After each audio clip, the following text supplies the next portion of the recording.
preciso encontrar uma cota superior para qualquer cadeia.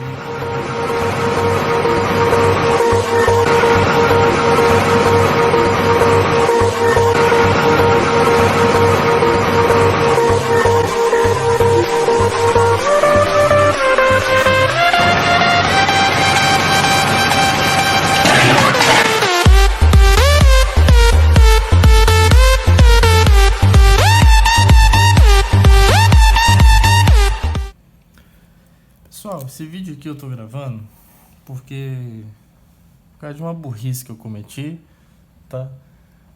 E eu agradeço ao Renan aí por ter me alertado no direct lá no Twitter, que é o seguinte, gente. O lema de Zorn é uma errata da aula 5, se eu não me engano, quando nós mostramos que todo espaço topológico noetheriano é quase compacto, tá?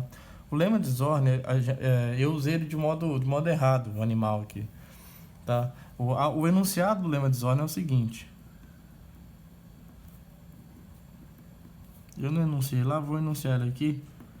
Ó, se você tiver uma coleção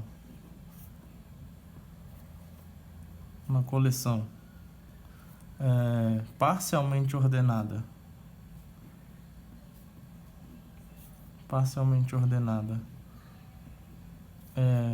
e toda cadeia ou todo subconjunto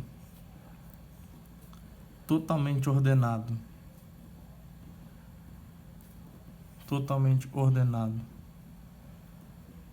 de P, ordenador de P, admite uma cota superior em P,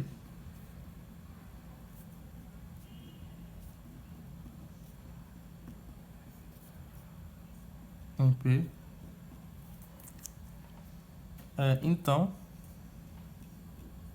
P admite um elemento maximal, tá? E aí eu não sei o que deu na minha cabeça.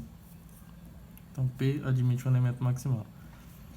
Eu não sei o que me deu na minha cabeça de que quando eu fui usar o lema de Zorn, eu simplesmente só provei que basta você pegar os subconjuntos totalmente ordenados de P, que são enumeráveis, tá?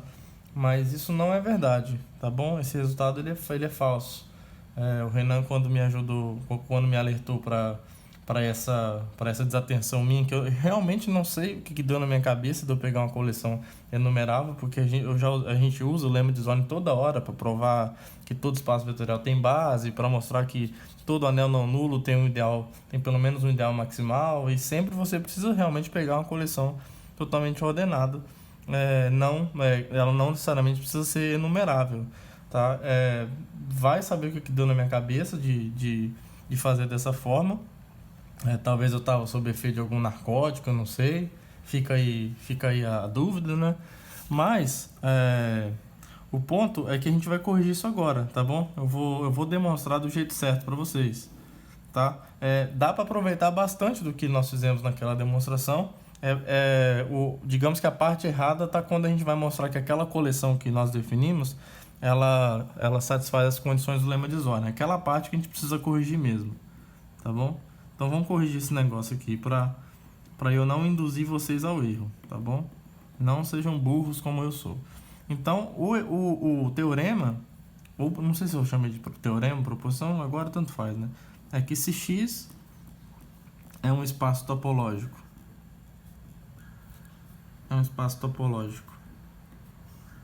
noetheriano, então X é quase compacto. X é quase compacto, tá bom? Então vamos demonstrar isso do jeito certo. O início é a mesma coisa, tá? A gente precisa pegar uma cobertura aberta arbitrária de X e mostrar que ela admite uma subcobertura finita. Então, chamar aqui de U alfa, sei lá, com alfa em A, variando um conjunto de índices, A, tal que nada, né? Seja isso aí uma cobertura aberta de X. Uma cobertura aberta de X. Tá bom? E aí, continuando com a ideia que nós fizemos na demonstração errada, mas essa parte aqui está certa ainda, não tem problema. A gente vai considerar essa coleção aqui, ó. Eu vou considerar a coleção que eu chamei de T, tentar manter a mesma notação. T, que são todas as uniões finitas desses abertos que compõem a cobertura aberta, tá? O beta aqui, o beta, onde J é um subconjunto finito de A. Então a gente está olhando para todas as uniões finitas dessa cobertura,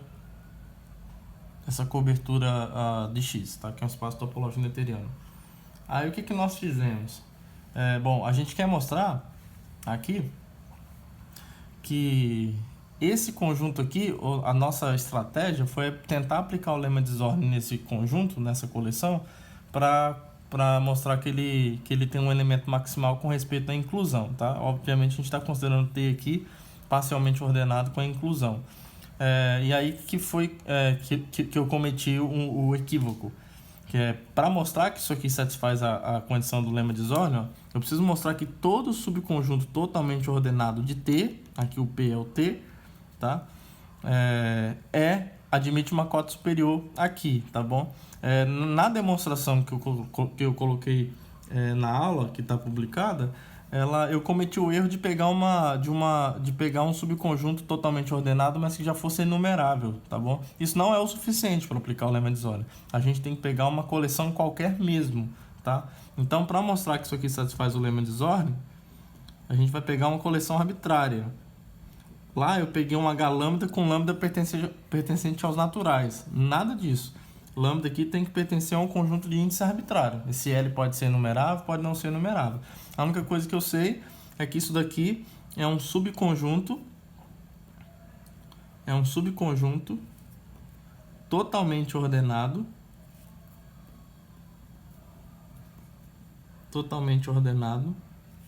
de T, tá?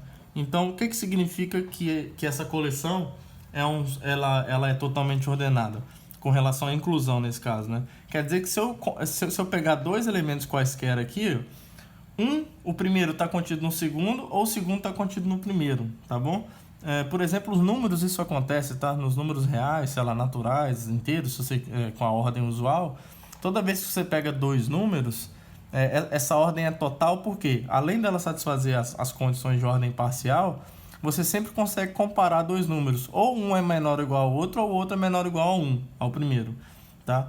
Mas para a inclusão de conjuntos, em geral, isso não acontece, tá? Se você, não é verdade que para quaisquer dois conjuntos A e B, ou A está contido em B, ou B está contido em A. Isso é falso. Por isso que aqui a gente está pedindo que esse subconjunto seja totalmente ordenado, tá? Então basta eu checar se os subconjuntos totalmente ordenados admitem cota superior. Se eles admitirem, aí o lema de Zorn vai me permitir obter um elemento maximal, e dali para frente a demonstração está certa, tá? O problema está aqui só, naquela demonstração. Depois que a gente aplicar o lema de Zorn e obter aquele Z, que eu chamei de Z, o elemento maximal desse T, aí dali para frente está tudo ok, não tem nenhum problema, tá bom? Então vamos mostrar que isso aqui tem uma cota superior. Tá? Então olha só, se isso daqui... deixa eu ver se a gente precisa fazer mais alguma coisa. Acho que é isso mesmo, tá? Então aqui eu tenho um subconjunto totalmente ordenado de T. Isso quer dizer que cada H-lambda, em particular, é um aberto de X, certo? Então, como eu tenho um espaço topológico noetheriano, a estratégia a princípio é a mesma, eu preciso colocar fechados na história.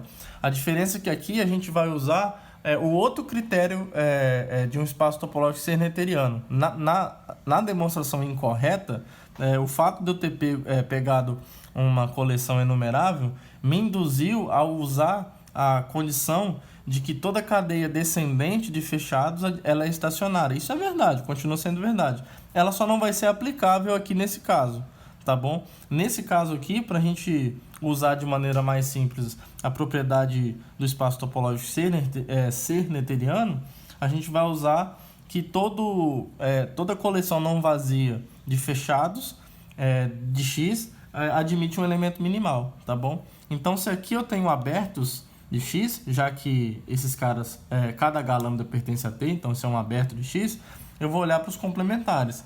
Então defina f lambda praticamente como da mesma forma como nós fizemos lá. A diferença é que o lambda está variando num conjunto de índice arbitrário, tá bom?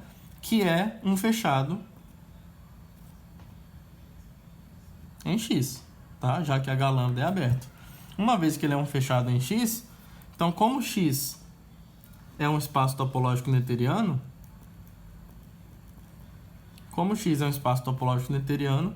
então essa coleção aqui, ó, F lambda, onde o lambda está em L, isso aqui é uma coleção não vazia, tá? Porque H lambda é uma coleção não vazia, tem elementos ali. Então F lambda com lambda variando em L é uma coleção não vazia de fechados num espaço topológico neuteriano.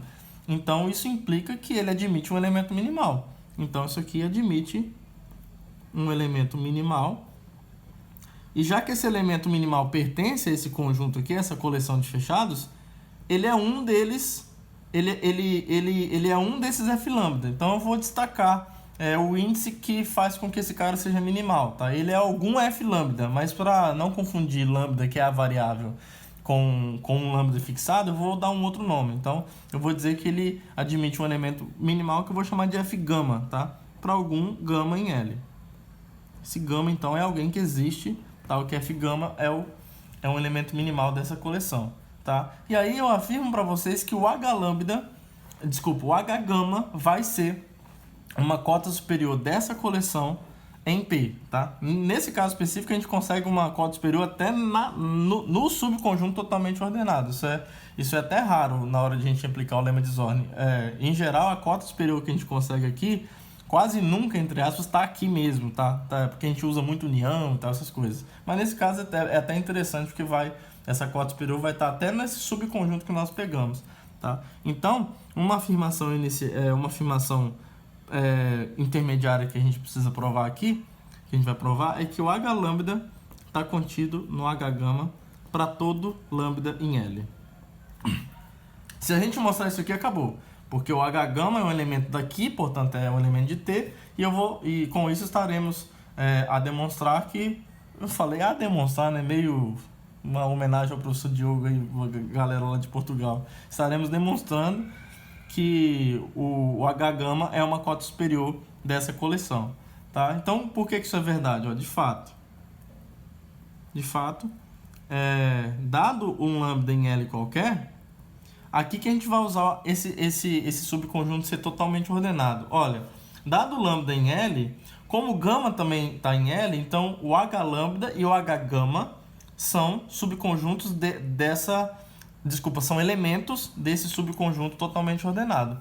Se ele é totalmente ordenado, olha, das duas uma. Ou o H lambda está contido em H gama, que é o que a gente quer provar, ou o H gama está contido em H lambda, tá? Então, o que eu quero é isso daqui. Eu vou supor por absurdo que isso não acontece e vamos ver o que nós teremos, tá? Ó, se eu tiver um lambda em L, caso o H lambda não esteja contido em H gama, então não tem jeito.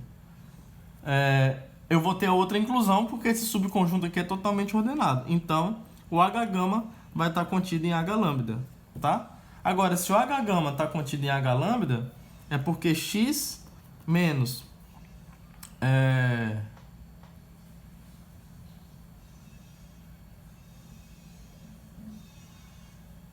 X menos F gama está contido em X menos F lambda. Tá bom? E isso aqui vai implicar que o F lambda está contido em F gama. Inverte aqui a inclusão. Tá? Por quê? Ó, pega alguém em F lambda. Se ele não tivesse em F gama, ele estaria aqui. Então ele não estaria em F lambda. Então esse cara que você pegou em F lambda não estaria em F lambda. Agora, o F gama é um elemento que nós conseguimos como sendo minimal dessa coleção aqui, ó. E aí a minimalidade dele implica, e a minimalidade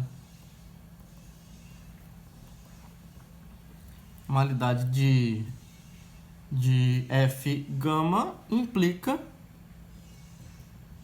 que a gente vai ter igualdade.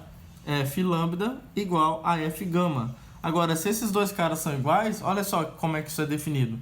naturalmente a gente vai ter essa igualdade aqui. Então, ó, H lambda igual a H gama. Mas isso veio, a gente mostrou que H lambda é igual a H gama como uma implicação do H lambda ser diferente do H gama. Então, como assim? Ele é diferente e é igual ao mesmo tempo. Isso é um absurdo, tá bom? E esse absurdo veio de supor que essa inclusão não vale. Então, essa inclusão vale, tá? E aí, pessoal, daqui pra frente, então, olha só recapitulando. Provamos que essa coleção, então isso aqui fecha uma demonstração de um resultado intermediário. Então, mostramos que essa coleção qualquer, esse subconjunto totalmente ordenado, admite uma cota superior. Portanto, agora sim, o lema, a condição do lema de Zorn foi satisfeita, porque nós pegamos um subconjunto totalmente ordenado de T arbitrário. Observe que esse L não precisa ser os naturais, como eu coloquei na demonstração errada no outro vídeo, tá? Então, daqui para frente é a mesma coisa. Pelo lema de Zorn, existe um elemento maximal Z, que está lá no vídeo, tá? E dali para frente tá perfeito, tá bom? Não tem nenhum problema. A gente mostra que Z tem que ser o X todo, porque se ele não for, a gente vai conseguir alguém em T que é maior do que esse elemento maximal, tá? Estritamente maior com relação à ordem de inclusão, tá bom? Então, é uma errata aqui para eu não induzir vocês ao erro. Agradeço de novo o Renan por ter me alertado desse meu vai saber o que é isso, porque, meu Deus do céu, o lema de Zorn a gente usa tanto que mal dá para contar a quantidade de vezes que usa, mas acontece, né? Isso aqui é bom também, que mostra para vocês que a gente está sujeito a erros também, tá bom? E desculpem aí o professor jumento de vocês, tá? Mas agora tá certinho, tá? E aí daqui pra frente tem um reticências, tá? Aí é só olhar como tá feito lá no vídeo mesmo. Depois que você conseguiu o elemento maximal, aí tá certinho lá. Eu não vou fazer aqui de novo porque eu iria escrever a mesma coisa, não tem necessidade, tá bom, gente? Então é um vídeo curtinho de errata pra não induzir vocês ao erro, tá bom? E um grande abraço. Bom final de semana para todo mundo. Valeu. Now the world don't move to the beat of just one drum. What might be right for you may not be right for some.